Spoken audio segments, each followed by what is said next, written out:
Usually we don't think about the batteries in our car until they're dead, but today a reason to give them new life. Ray Shemanski is the VP and GM for Johnson Controls, and he is here to talk about why you should pay attention to that battery in your car before it even lets you down.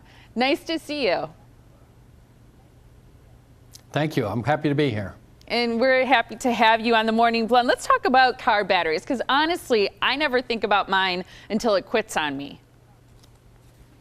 Yeah, most people don't, and you know, I think Johnson Controls, as the global leader in automotive battery manufacturing and recycling, you know, we process. Last year, we processed over 8,000 batteries per hour through our recycling system. So when you think about your automotive battery, I'm sure most people aren't thinking about it as being one of the most recycled products in the world, but in fact, it really is.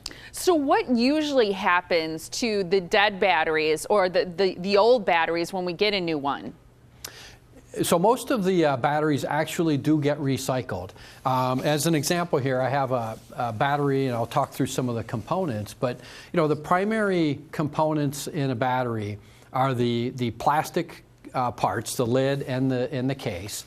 And then on the inside, you've got metals and you've got the fluid material or the electrolyte.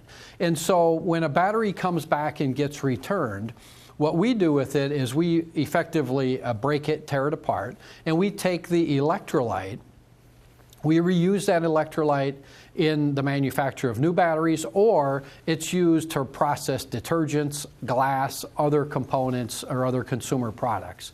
But in the case of the plastics and the metal, these products get reprocessed and used in the manufacture of new batteries. So the metal that's in a battery, we extract, we melt it down, and then we remanufacture new batteries using that material. It is the most highly recycled product in the world, the metal is. More so than aluminum cans, more so than plastic bottles, or even paper and cardboard.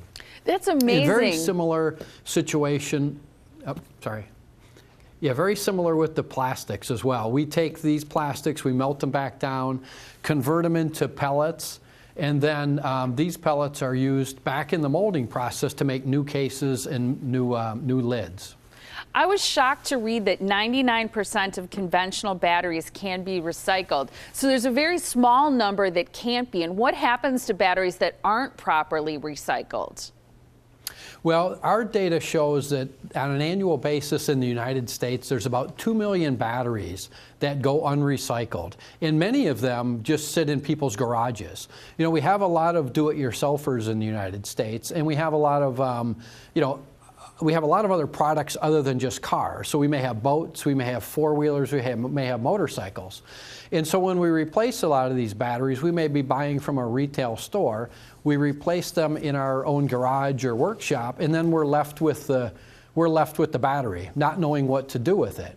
And our data shows that there's 70% of the population really doesn't know what to do with that battery.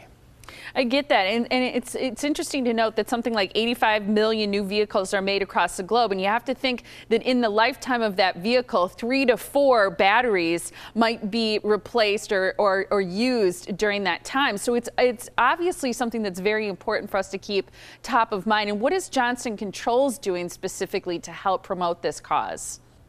Yeah, so the couple things we're doing is, number one, having these kind of conversations, making sure that the consumers are aware that how easy it is to take these batteries back, get them to a recycling collection center, and then that recycling collection center will obviously, works with us to make sure we get these batteries back into our recycling network in the recycling system to manufacture new batteries. So one of the things that we've done is we've created a website. The website is recyclingmybattery.com.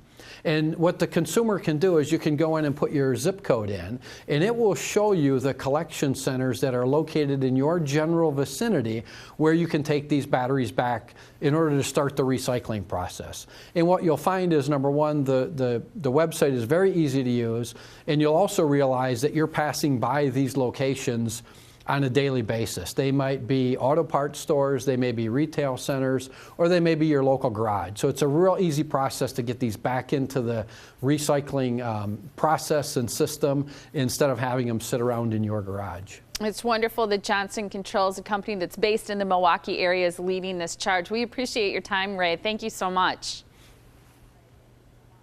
You're welcome. Thank you. Absolutely. And again, that website is recyclingmybattery.com.